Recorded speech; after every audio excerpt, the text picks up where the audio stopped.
Hello all. I think our technical problems are being solved now. I am Fadela Shaib, speaking to you from WHO headquarters in Geneva, and I welcome you to our global COVID-19 press conference today, Friday, 8th January.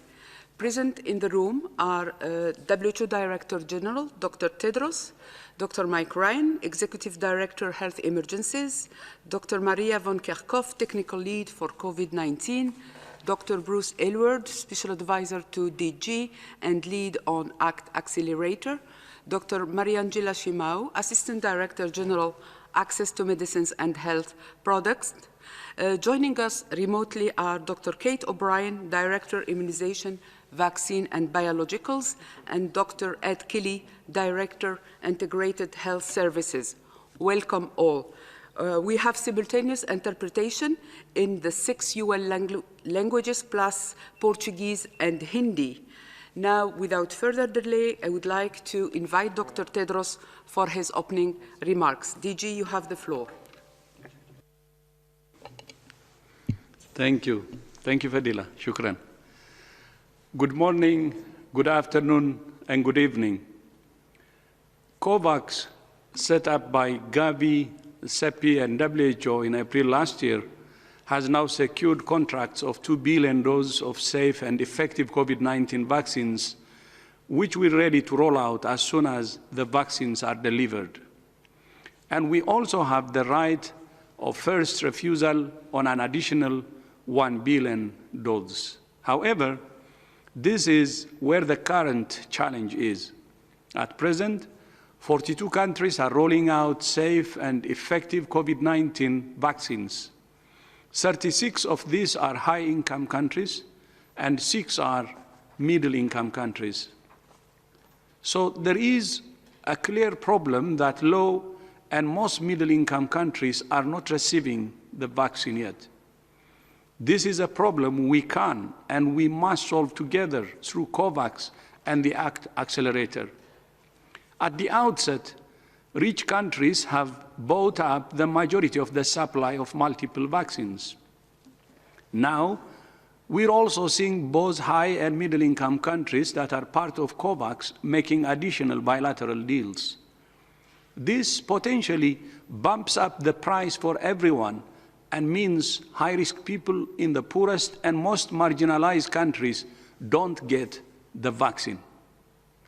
And some companies and countries have not submitted critical data, which we need to issue emergency use listings, which blocks the whole system of procurement and delivery. Vaccine nationalism hurts us all and is self-defeating.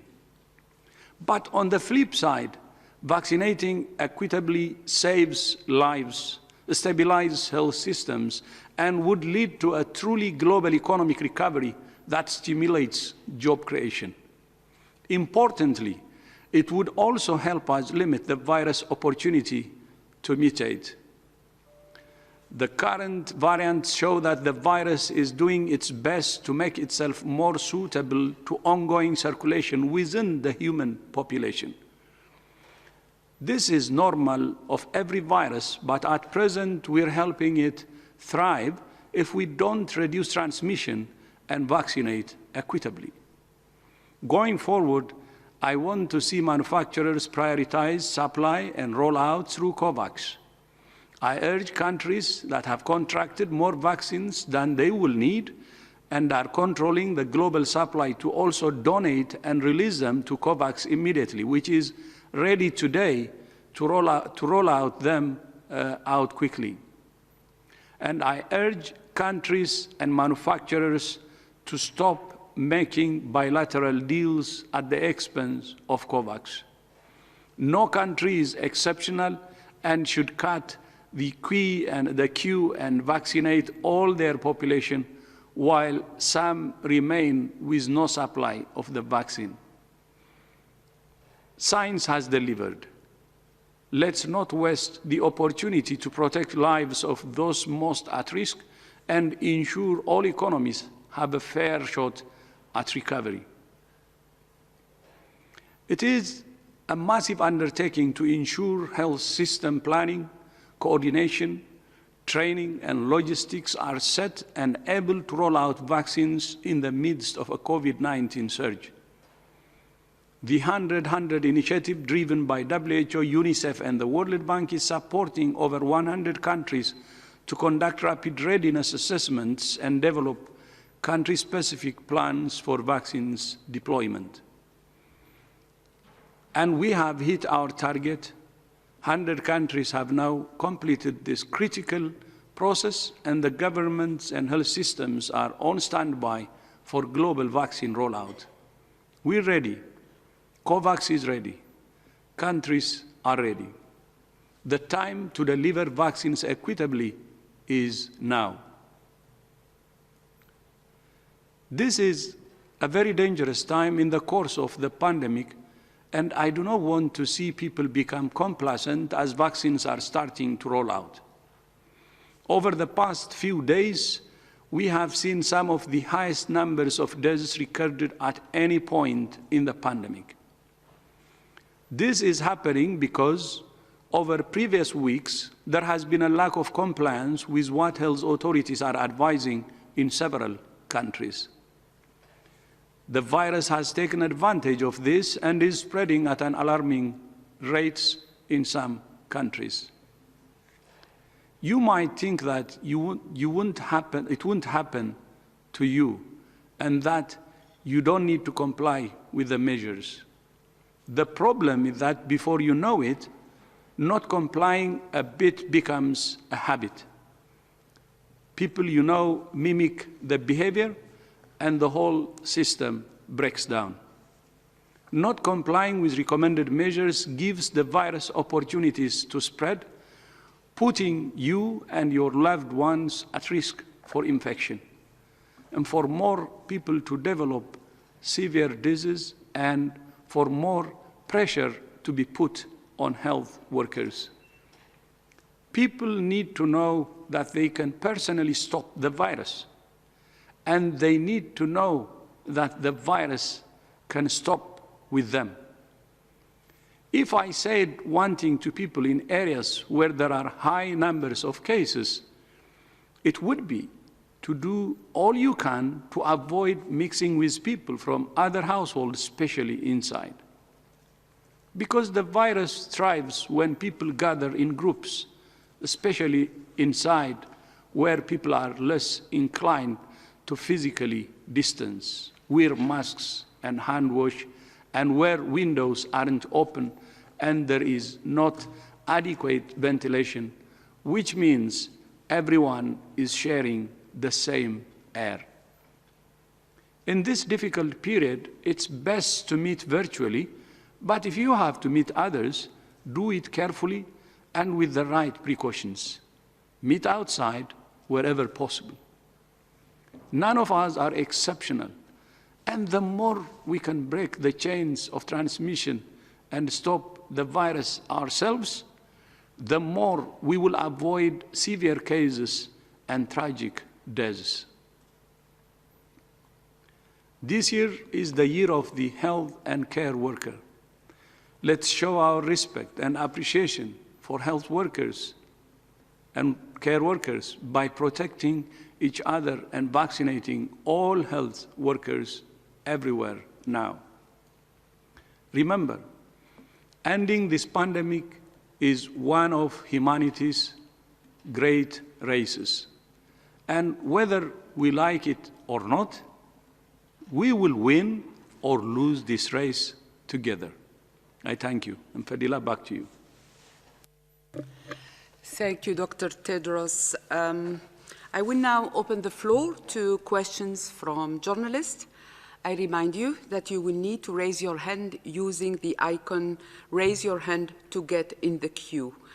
I would like now to invite our first journalist, Jeremy Lunch from Radio RFI, Radio Internationale. Jeremy, can you hear me? Yes, Fadila, can you hear me? Yes. Thank you so much. Good evening. A quick question on the new study that suggests that the Pfizer vaccine protects against the new variants of the COVID. I would like to know if WHO has more details on that, and if and what about the other vaccine, probably AstraZeneca and Moderna? Do you have info that they too protect against the new variants? Thank you so much. Thank you, Jeremy from Radio France Internationale. I would like to invite Dr. O'Brien to take this question. Dr. O'Brien.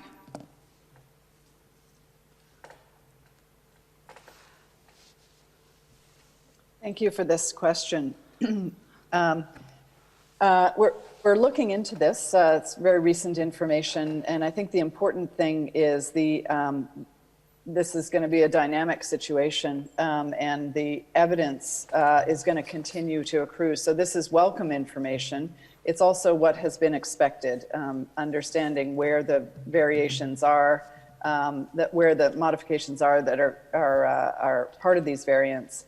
So this is certainly a dynamic space, and there will continue to be work going on to look at the relationship between these variants and the vaccines, a number of vaccines coming out. And in particular, I think what is also anticipated is evidence from efficacy trials that are being conducted in areas where the variants are circulating. And that, of course, will be some of the most powerful information that will come out about these vaccines. Thank you, Dr. O'Brien. I would like now to invite Jamil Chad from UOL to ask the next question. Jamil? Yes, can you hear me? Yes, very well. Go ahead, Jamil. Yes, thank you for the question, Fadela. My question is probably to Dr. Mike Ryan. It's a question about Brazil. Could you tell us what is, in your view, the current situation in Brazil, especially in the state of São Paulo, whether you think it is time, as WHO already asked for others in terms of Europe and other regions of the world, to make restrictions, I would say, more solid or increase restrictions at this point of time. What are we now, at what point are we in Brazil today, and whether you could comment on the specific situation of regions. Thank you very much. Hi, Jamil. This is Mary Angela. I will come in there. I think we are observing the data from Brazil very carefully, and it's actually evolving differently in the different regions of Brazil, right?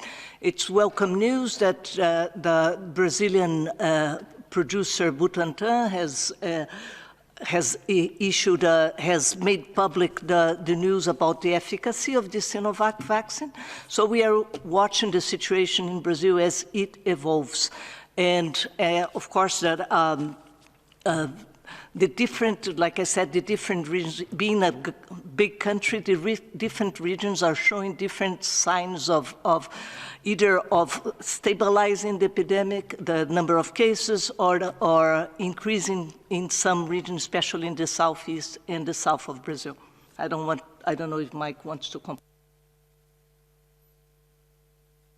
No, just to add that, like many other countries, the latest surge in cases has been pretty much countrywide. We've seen, again, the healthcare system impacted, but the number of available ICU beds remains adequate in most regions, although some areas have now over 70–75% of ICU occupancy. You remember in previous surges that went up to nearly 90 or over 90% in some cases. So the health system continues to cope. Brazil is essentially in the same situation that many other countries are, dealing with a third surge, second surge, whatever you call that, and keeping the health system online is extremely important. The DG has spoken to what we all need to do to reduce the force of transmission within our communities. Those same advice go to everybody in Brazil. Again, we're all struggling with this virus at this moment in time in different countries for different reasons. Thank you. Maria? Yeah, thanks. Just to supplement this, to say that it's not Brazil specific, but I think it's a good opportunity to remind everyone that the epidemiology needs to drive the response. So regardless of where you are and what is happening, the data that is captured from the systems that countries have put in place, which are being implemented through the surveillance activities and active case finding, through your testing, through your cluster investigations, that data should drive what you do next. And so while we see now strong national plans with strong strategies, the implementation of the public health and social measures, as those are applied, as those are lifted, need to be guided by the epidemiology of the local situation. So taking decisions at the most local level possible. And what we're seeing is what countries are doing are looking at agile and tailored approaches based on the need, based on the capacities, and adjusting as necessary. And these are strengths of the responses that we are seeing at subnational levels. Course correcting, making those adjustments to what is needed, using your workforce as best as you can, the tired and overworked and exhausted workforce through contact tracers, through those that are doing lab tests, through those community health workers that are going door to door, to your frontline medical workers. Use your workforce as best as you can where they are needed, but base it on the data that's driven. And that is something that I think is worthwhile reminding, because as we see case numbers go up and down in many different locations, the response has to be guided by the epidemiology. Whether this is a virus variant or not, it needs to be based on the local epidemiology that you're seeing, and use the tools that you have on hand, use the vaccines and vaccinations as they come online, but use everything at your disposal to reduce the spread. As much as we can limit the number of infections, this will have a positive impact on reducing the burden on the health system. It will reduce the development of the number of people that will develop severe disease, the number of people that will need hospitalization, and ultimately the number of people that will die. Thank you. I would like now to invite Nina Larsen from IFP to ask the next question. Nina, are you with us? Yes, hi, can you hear me? Very well. Go ahead, please. Thanks. I was hoping you could provide us with an update on the international mission to China, if the Chinese officials have provided you with an explanation for why visas were not provided earlier this week, and when you think they'll be expected, and also where the two experts who set off on Tuesday are now. Are they still waiting? Thank you. Dr. Tedros? Yeah, thank you. Thank you very much. So we're in touch with Chinese officials, and they agreed to share with us the specific dates for the travel in the next few days. And we will share with you the specific dates next week. And we're also advised that the visa and other needs are on their way. So we will give you more details next week, but we expect to fix the travel dates next week. Thank you. And I just supplement to say that the two experts that had begun travel have returned to their home stations, and we spoke with, including the Director General spoke with them at the weekend, but also today we had a meeting of the international team.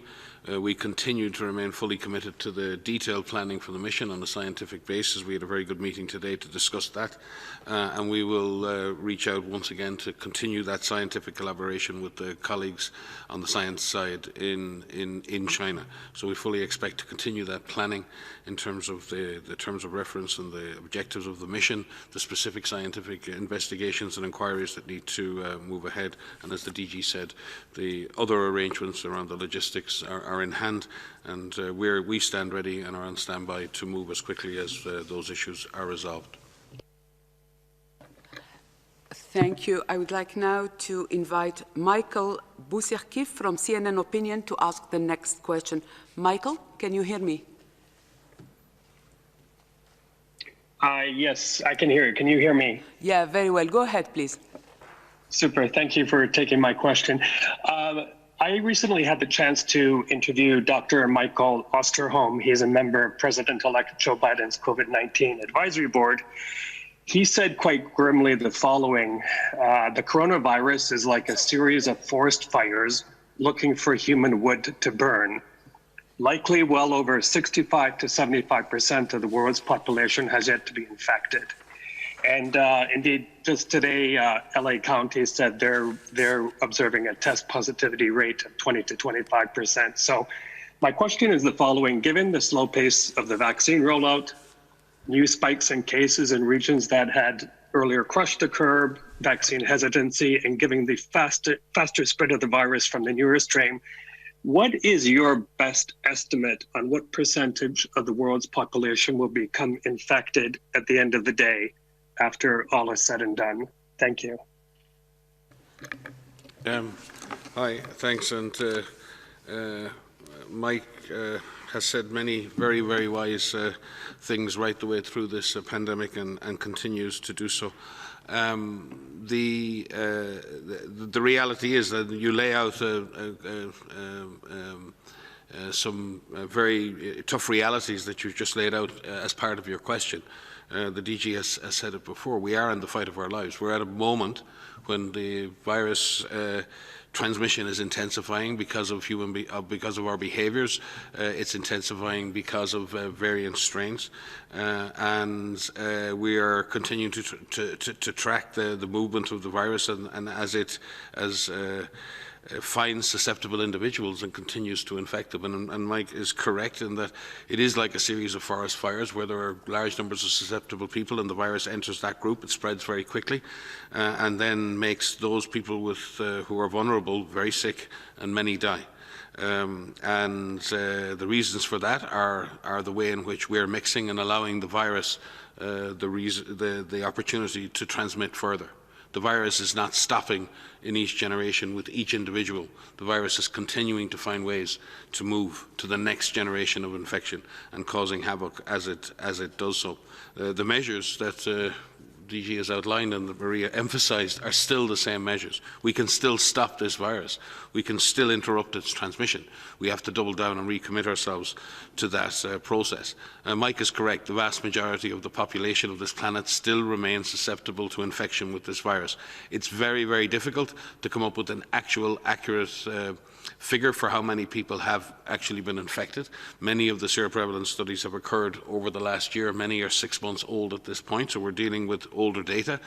Maria can speak to how we're trying to address that number, but Mike is correct when he says up to 3/4 of the population and potentially more are still susceptible to infection with this virus. So this fire, to use his analogy, will continue to burn.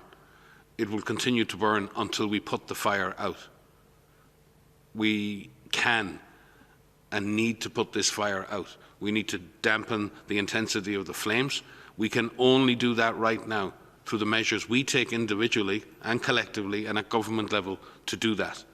We need to use all the tools, as Maria has said many times, in that toolkit. We have the tools, we have the means to do that. The vaccine is rolling out, it will continue to roll out, and it will provide a huge opportunity to save lives. And it will ultimately provide an opportunity to dampen and shut down transmission. But that day has not come yet, and we need to buy time. We need to buy time and save lives until that happens. If we cannot get vaccines, and the DG has spoken to this as well, we do not want to see a prospect where we see large proportions of people vaccinated in some countries and no one vaccinated in other countries. The people likely to die from this infection is not everybody in every country. It's very particular risk groups by age and by vulnerability who are likely to get very sick and likely to die. It is frontline health workers who are exposed to this virus every day. This is whom we need to protect first. It's not about the overall percentage of the population that's susceptible. It's not about the overall percentage of the population will ultimately be infected. It is, are we going to allow those people who are vulnerable and those people who are most at risk to get sick and die from this virus? That is what the DG has spoken to. The need for us now to take a step back and ensure that we distribute this vaccine to those who need it, to those who are most vulnerable and those who are going to benefit most. But again, Maria may speak to the issues of how we're trying to get to a better number in terms of those who are susceptible, and Bruce may want to comment on the issues of vaccine distribution. Thanks, Mike. So yes, indeed, I think the forest fire analogy is a really good one. And if you've heard us speak before many times about the idea when you think of transmission as cases, sporadic cases, and those sporadic cases could be embers. These could be little tiny sparks that could potentially turn into small fires, which are clusters of cases, which in those clusters of cases could turn into wildfires, which are community transmission. And all of the measures that we have outlined through this comprehensive all of government, all of society approach is working towards making sure that those embers, those sporadic cases, do not become little fires or clusters, and that those little fires of clusters do not become community transmission and those wildfires. And that is what countries are showing us that they can do. And so that fire analogy, I think, works really, really well because we have tools in our toolkit that put out those fires. Those tools that we have break those chains of transmission and prevent the sporadic cases from becoming clusters and those clusters from becoming community transmission. And those same tools help us move from community transmission to clusters and from clusters to sporadic cases. And we've seen that in many, many countries across the world, in all regions of the world, in different types of societies, high income, low income, urban, rural, over and over again, and that will be done again. And vaccines and vaccinations will be one more powerful tool to help us put out those fires. But with regards to the serology, indeed, there are hundreds of studies that have been done that have looked at specific populations, and amongst those populations, how many of those individuals have had evidence of infection. And so they look at a point in time, and most of those studies have been done up through the spring and into the summer in the Northern Hemisphere, so April, May, June, July, August, and they have given us almost a point estimate. In that population, between 3, 5, maybe 10% of that population has evidence of infection. What we are working towards through our Unity studies, and this is a program that we have begun in January, where we, with our partners, have developed protocols, research templates, which we have shared now with more than 100 countries. We are working with them to adapt these research protocols for the countries themselves. We're providing technical support, operational support. We're even providing the serologic assays that they can use to follow populations over time so that we can get estimates of the populations that have this evidence of infection. And our goal in doing so, using a standardized approach, is to be able to pool that data either regionally or globally so that we can come up with estimates to answer the question that you asked in your question to us today. But we're also looking at the immune response over time. So some individuals, and there's some recent studies that have even come out even today or yesterday, that suggest that the immune response may be 6 months or longer. And that's very good news to show that somebody that was infected, even if they had mild disease, develop a robust immune response, and that immune response lasts for 6 months or longer. So that's good. And we're still studying this. So while there are hundreds of studies underway, we don't have all of the answers yet, but the results that come to us, that are shared with us in real time almost, tell us that the majority of the world remains susceptible to infection. And therefore, we have to do everything that we can to prevent as many infections as we can. We will emphasize that every time we have an opportunity to do so, because this matters. Every step that you take that reduces your exposure reduces the opportunity for this virus to infect you, and it reduces the opportunity for you to pass it on to someone else who may be of a vulnerable group, maybe of an older group, that would develop severe disease, need hospitalization, and potentially die.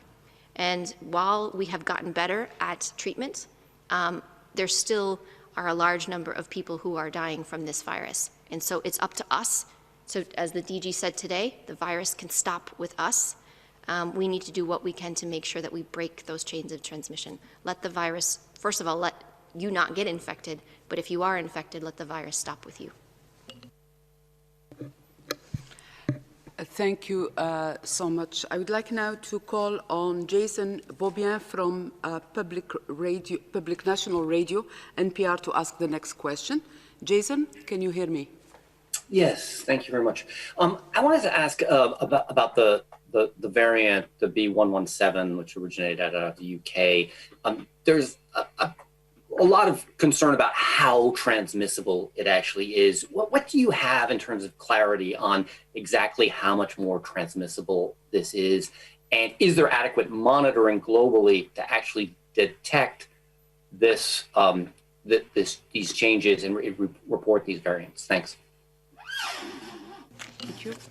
Yes, thank you for the question. So the virus variant identified in the United Kingdom, this B117, we are working with our colleagues in the UK, and in fact, as we sit here just now, they've just released their third technical briefing online. That has just come out from Public Health England. We meet with our colleagues regularly there, and they're looking at a variety of factors related to this virus variant. One of the issues they're looking at is transmission.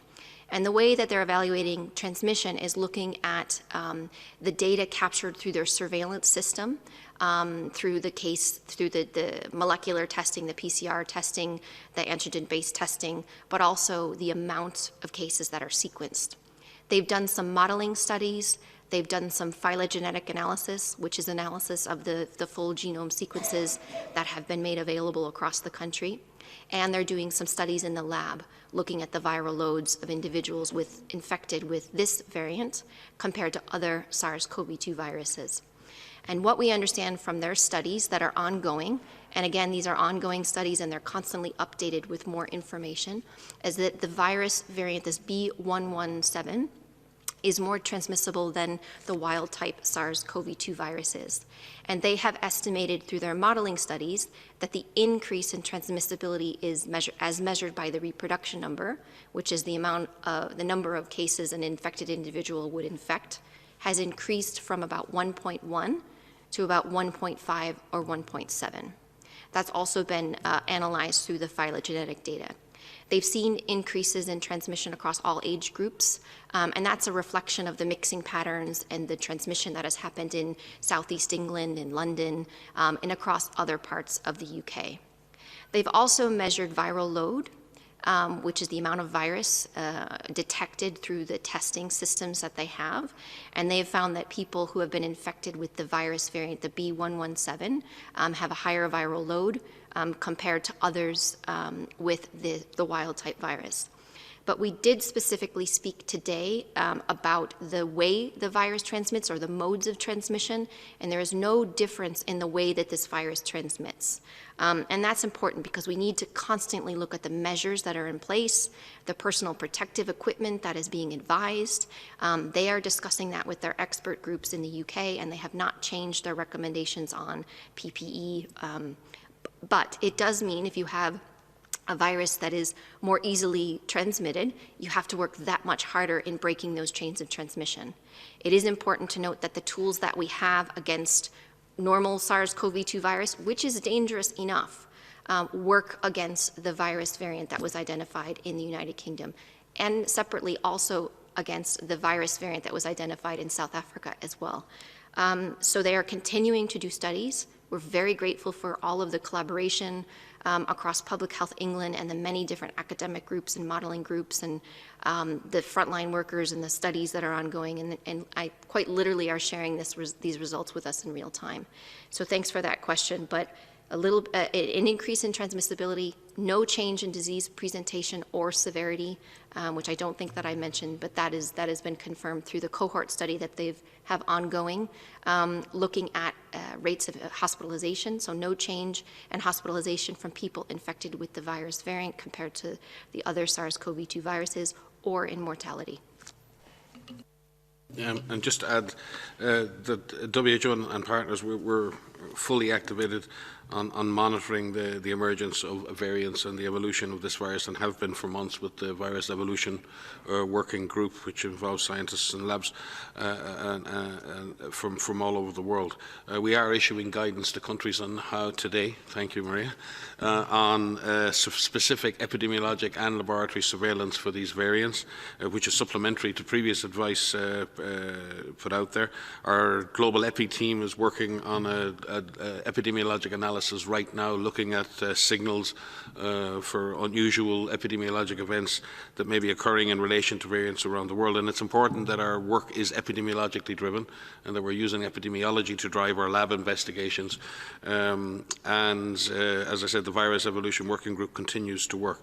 The vaccines group is also working very hard, and next week there will be a specific research and development, our program on research and development for blueprint for epidemics.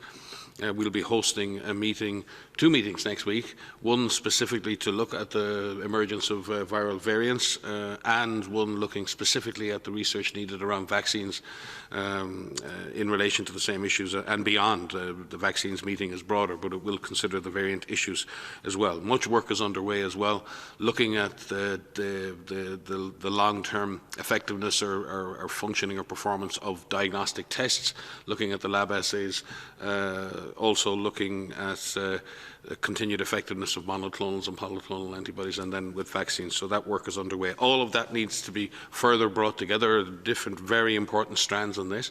But Maria is correct, we're not seeing a clinical signal that this disease is more severe. The evolutionary pressure on the virus is and this is what viruses do. They tend to become fitter, they become better adapted to transmission in humans, and with higher viral loads, then they're more likely to cause transmission. That is in the interest of the virus. That's a positive evolutionary outcome for the virus, not for us. In that regard, there is no signal at this point of any change in clinical severity, and that's very important to recognise. We've also had meetings today with our Strategic and Technical Advisory Group on Infectious Hazards, which is chaired by David Heyman from the London School. We've considered these issues as well. Next week we will have our meeting of the Emergency Committee on the IHR, which will consider these issues as well. So in addition, we've been working with the Global Influenza Surveillance and Response System. The GISRIS system has been providing vital monitoring of COVID-19 around the world through the severe acute respiratory illness and ILI surveillance, and we've been able to track the overall impact and sort of presence of COVID around the world over the last number of months. We're currently working with them to see how we can adapt that and enhance that to do more of the genetic monitoring as well. And in addition, working on expanding genetic sequencing capacity around the world, particularly in low and middle income countries. And I know there are some excellent projects out there led by the Wellcome Trust and others, looking at how we can rapidly further expand the capacity to do genetic sequencing and genetic surveillance as such on this virus. So many, many strands of activity, from the vaccines to the labs to the epidemiology to the transfer of knowledge and technology and capacity, and we will continue to do so and keep you informed of progress. Again, though, I think it's important to recognise that we've had variants before emerged, the D614G and others. And these variants will continue to emerge as the virus evolves. We're in a race against the virus in that sense. But we should also remember, as Maria said, that the way in which this virus is transmitting has not changed. We still have the capacity to suppress that transmission if we do the right things. And we will continue, obviously, to study the long-term impact on any of these variations on diagnosis, on therapies, and on vaccines. But rest assured, this is in hand, and we are looking very, very closely at this. We take these developments very seriously, but we also need to remain focused on the job at hand, which is breaking chains of transmission and getting vaccines out to those who need them. Thank you. I think Dr. Van Kerkhove would like to add something. Just to say, we can share the guidance that was issued today. There were 2 pieces of guidance that were issued today related to sequencing. We've had a lot of people ask us questions about how much do we need to sequence and how do we do that. So we've issued in our disease outbreak news, which was on the 31st of December, some preliminary recommendations on who to sequence, which cases to sequence, recognizing that sequence capacity is not at the level that we needed around the world, and also that you don't need to sequence every single case that's out there. But as Mike has said, leveraging the systems around, we have really worked very hard with our flu network to be able to build diagnostic capacity as well as use the sequencing to do that. But we've issued 2 guidance today. One is an interim guidance, which is recommendations on who to test, who to sequence. And what we want to focus on is sequencing a subset of cases that are in your country based on capacity. but also especially focusing on any cases that are part of clusters that may be different than what you would expect. For example, in the United Kingdom, they noticed that there was an increase in transmission in late November, early December, when they didn't expect there to be increased transmission because there were some interventions in place. They were in Tier 2 and Tier 3 lockdown. And so they went back and looked there and did some sequencing. But also, if you see any change in disease profile difference or severity, those would be good cases to sequence. That's a good place to start. But we've issued some guidance with more specificity in there for the lab programs in each country to look at. And also, we have a much larger implementation guide on how to set up sequencing, which is a much bigger project because it's very labor intensive and quite expensive, but we're working with countries to be able to increase that capacity with the public health labs in country, but also leveraging academic labs and private labs that can do sequencing as well. Because as you pointed out in your question, we need to be able to detect.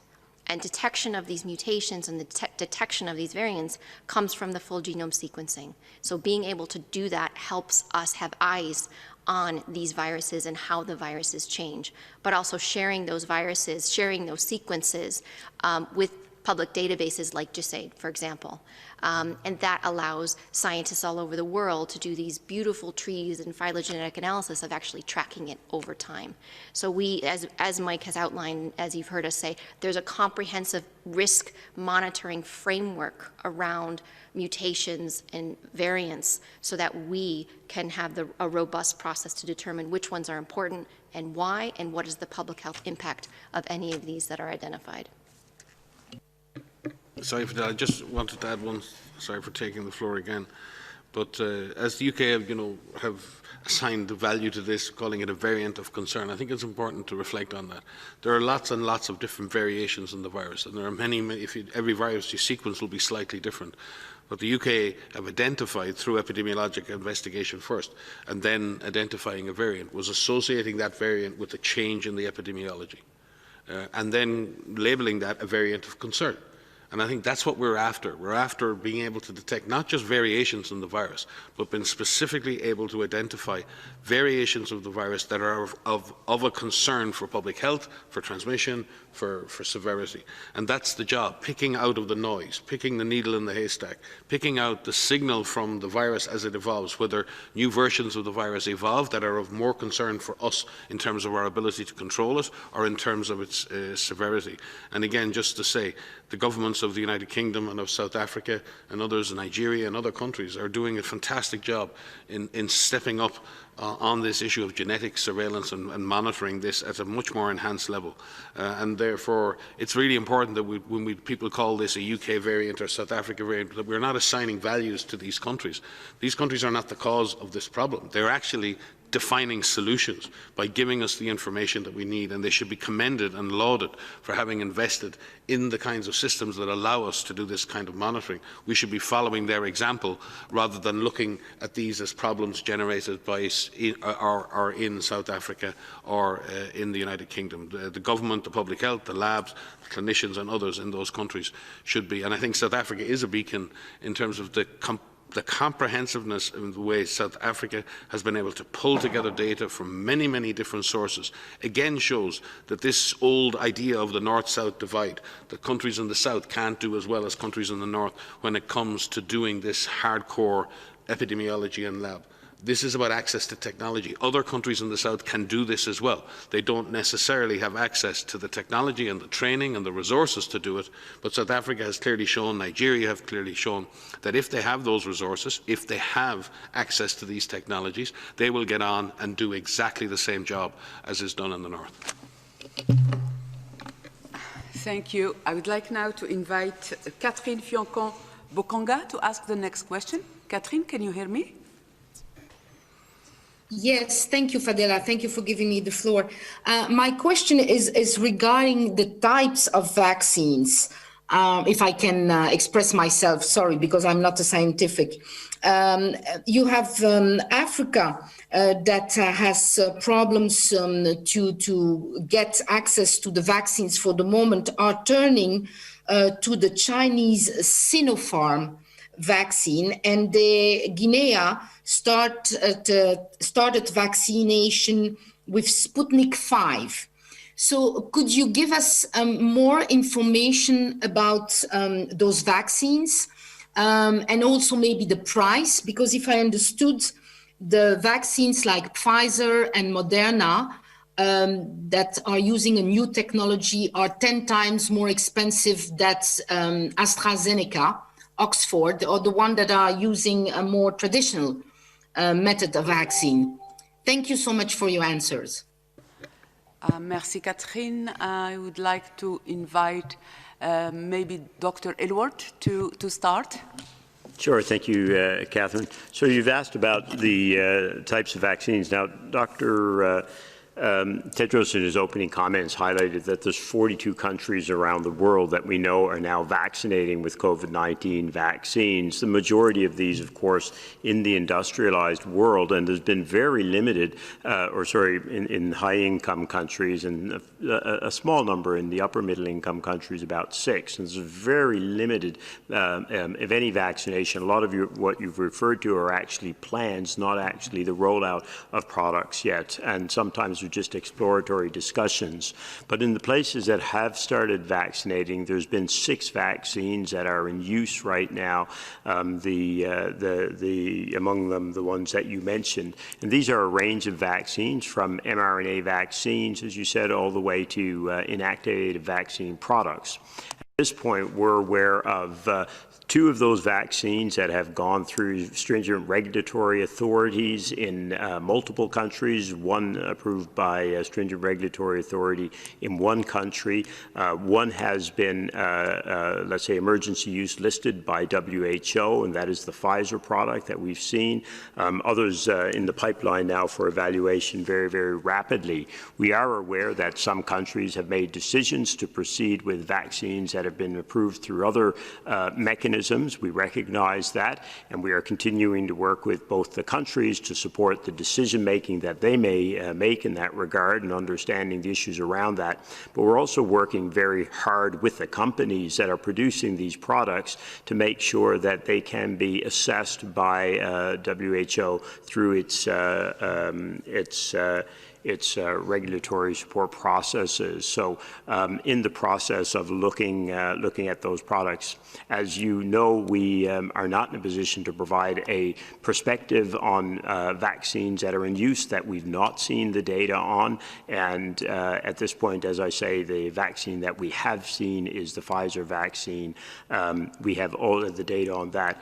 We also recognize, of course, in this exceptional circumstance, vaccines that have been approved through stringent regulatory authorities, and now those are the Pfizer vaccine, the Moderna vaccine, and then one country having approved one other vaccine at this point through a stringent regulatory authority.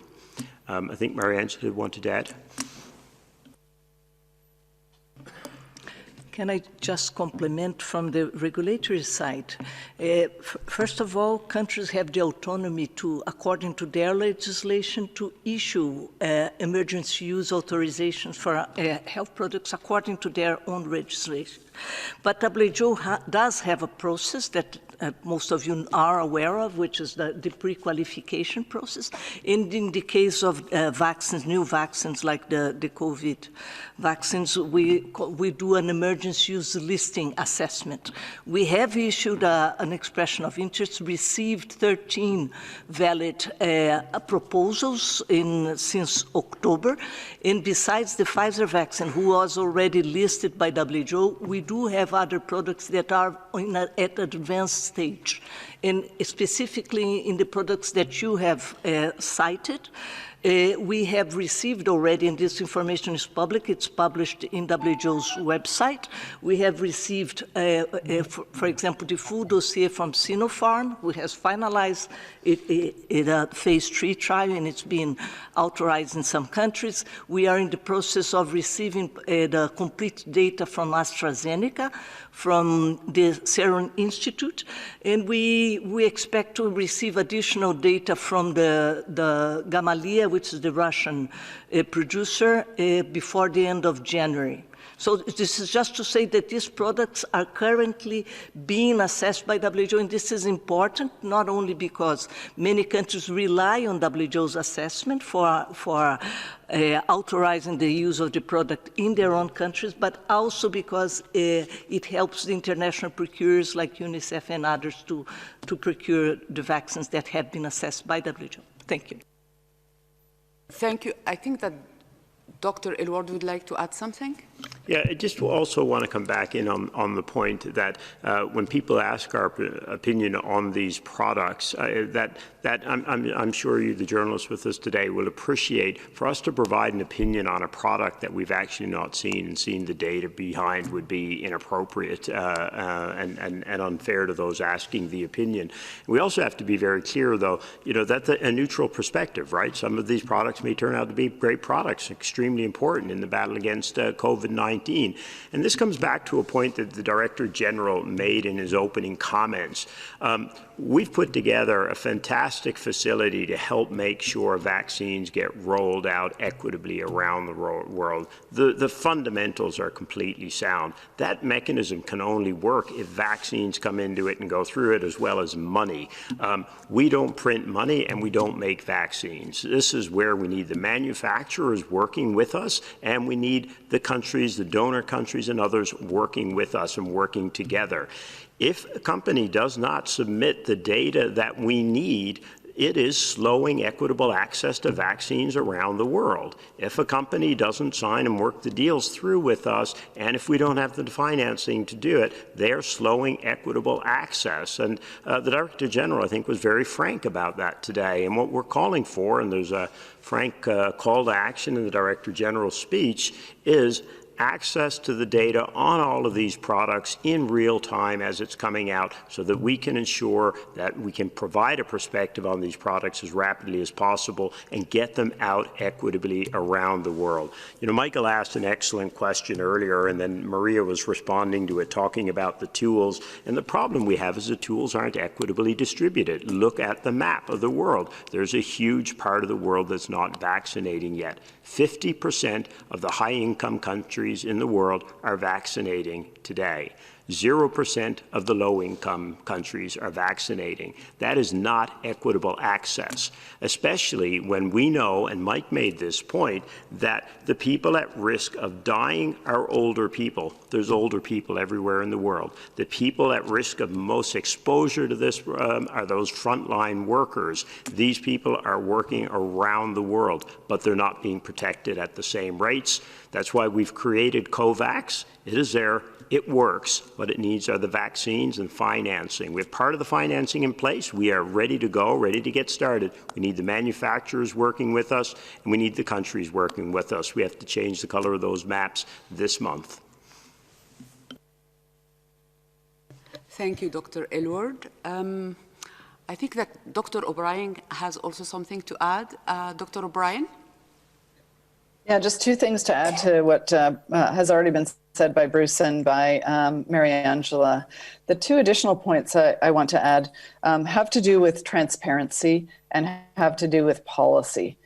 So in addition to the procurement, so the money that Bruce has spoken about and the need for the data on regulatory issues, in addition, countries do rely on WHO for recommendations on how to use the vaccines, especially because these vaccines are in limited supply in the initial phase of rollout. We know that all over the world. Choices do need to be made about how best to use them to their best impact, their most maximum impact, especially in these very early phases. And we do need to see the data on these products in order to establish policies, as SAGE did at the beginning of this week. The second thing is transparency on information. Our understanding of which countries, where they're using vaccines, what deals are being done is extremely important in order to help with this whole process of equitable allocation and equitable access to vaccines. And we're also calling on countries and manufacturers to be clear about and transparent about where vaccines deals are being done, the doses that are being arranged for use in various countries, and then their actual rollout. And having this information over time is really important for WHO and for the world to respond to this crisis in a way that will have its maximum impact. So I think those are the two other points to make here. Thank you. Thank you all. I would like now to invite Christopher Hamil Stewart from Arab News to ask the next question. Christopher? Hi, can you hear me? Yes, very well. Go ahead, please. Great, thank you. I wondered if the WHO had a response to Iran's announcement today that it would ban the import of US and UK vaccines. Thank you, Christopher. Dr. O'Brien, do you want to respond to this question, please? As Bruce has just indicated, there are a number of vaccines on the market that are available around the world, and especially in the COVAX facility. The importance of having a portfolio of vaccines that serve the different needs of different countries, and especially serving the different needs of delivery situations. We know from of the different products that we have, some require an ultra cold chain, some require a frozen temperature that's not ultra cold, and some require refrigeration. So we have a lot of variability of the products in terms of a range of their characteristics. I think the other important thing to say in relation to this is that there is manufacturing going on of these products in different places around the world. And that provides greater or lesser access to different vaccines.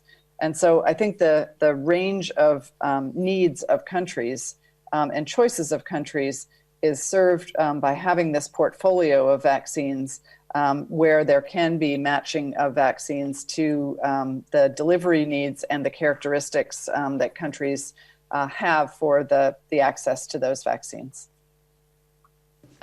Thank you. Dr. Aylward, I think, wanted to compliment. Yeah, thank you, Fidela, and thanks, Kate. Super important questions, right, about vaccines and vaccine access that we keep coming back to, and we're going to come back to them more and more as we go forward over the coming months.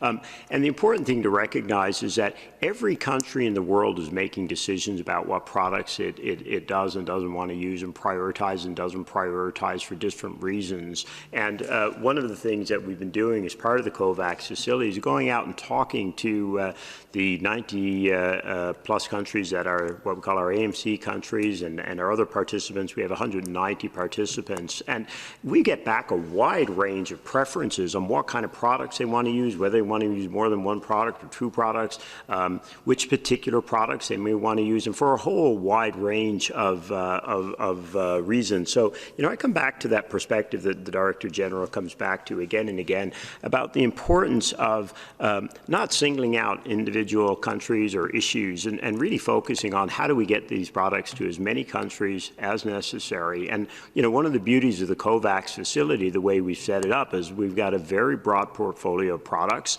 We know we have a broad range of clients that we're working with through that, participants, and what we're going to do is work with them to get that right balance of products. And again, it's one of the reasons that this facility is such an important part of the global solution to equitable access and rollout. Every country needs these products. Every economy needs these products right now. And it's really time to put any kind of politic aside and make sure that vaccines get to the people that need them.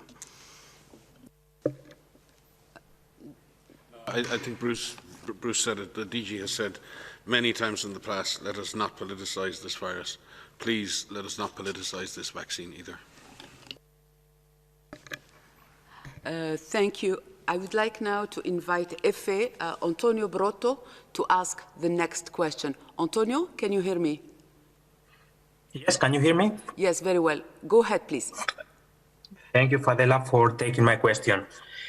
So the global figures for daily cases of COVID in the first days of this year are not higher than in December, despite the fear to a spike in transmissions after the Christmas and New Year holidays. So do you think this is a good sign, maybe a sign that the vaccines are already working, or is it too soon to be that optimistic? Thank you. I think it's Way too soon to be that optimistic.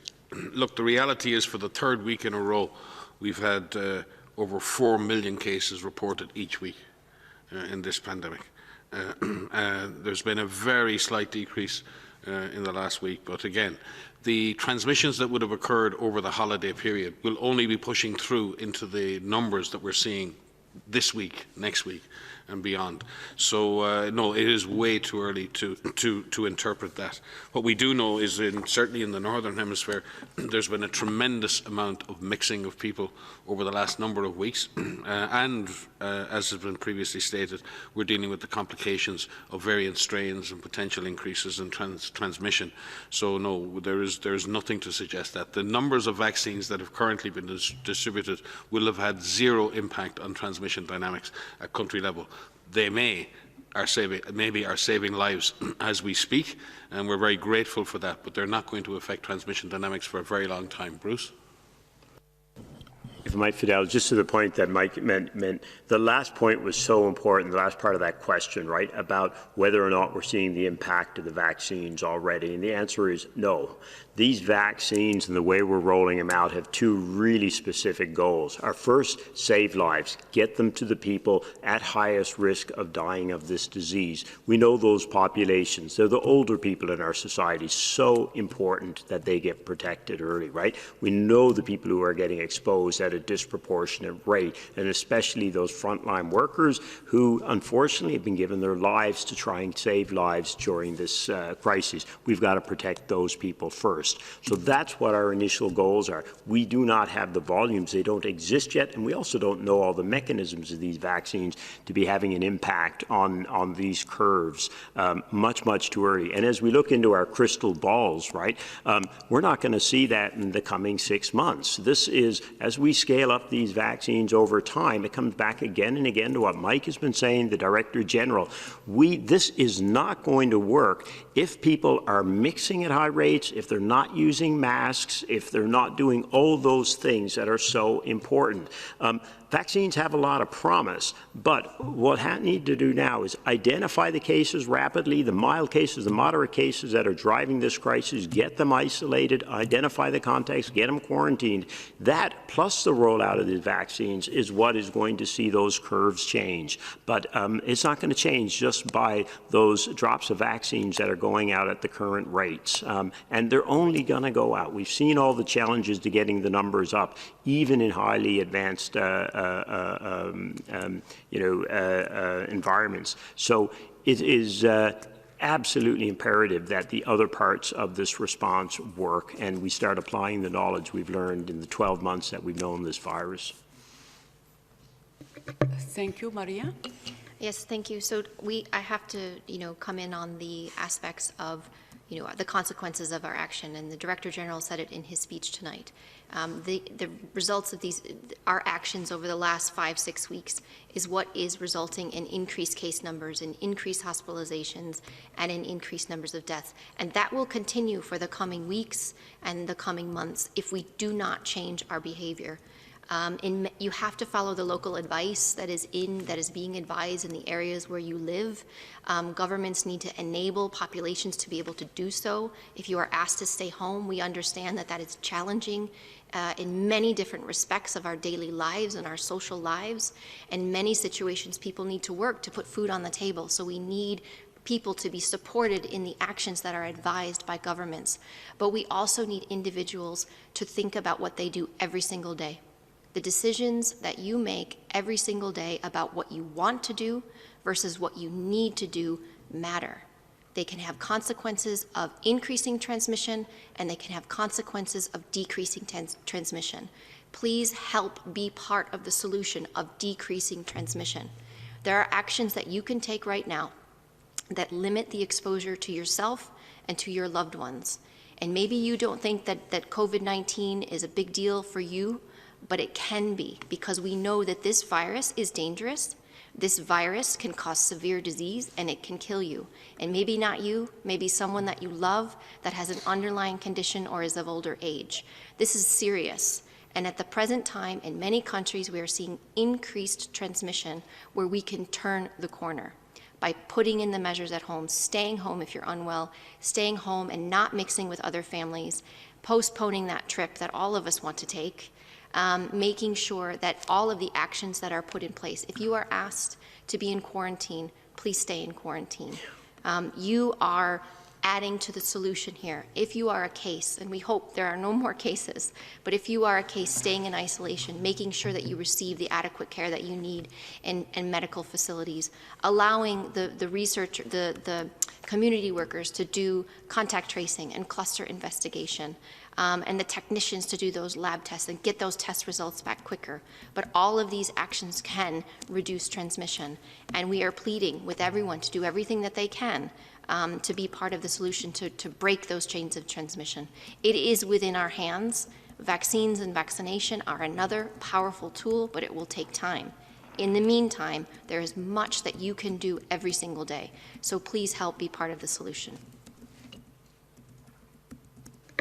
Thank you, Maria. I think that Dr. O'Brien wanted to say a few words. Dr. O'Brien, you have the floor. Yeah, I just want to add to what really important things that everybody has said about this, Maria in particular just now. But we've been saying about the vaccines, even anticipating that they were coming, even before that they came, that it was not going to be a flip of the switch. And even as they roll out, we actually don't have the information right now about the magnitude, the degree to which they actually interrupt transmission. And so although we do have evidence now about the degree to which they can protect against disease, and especially severe disease, that does not necessarily imply that the same magnitude of impact will be on the protection against transmitting from one person to the next person. So I just want to reinforce that even for people who have been vaccinated, and there will be an ever-increasing number of those people, that does not mean that people who have been vaccinated are now fully protected from getting infected in their nose. They are very substantially protected against themselves becoming ill. But we have evidence that a new study with 59% estimate from a model of the transmission is coming from people who are not symptomatic at that point in time.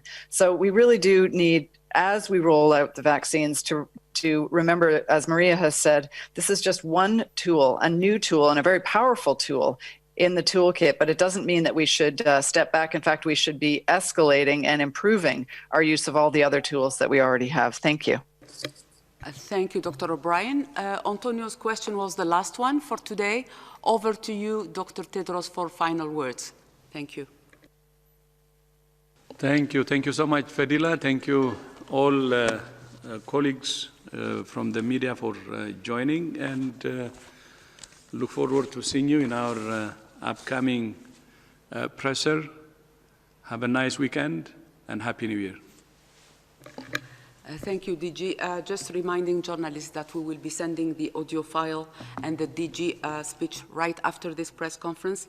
The full transcript will be posted soon on the WHO website.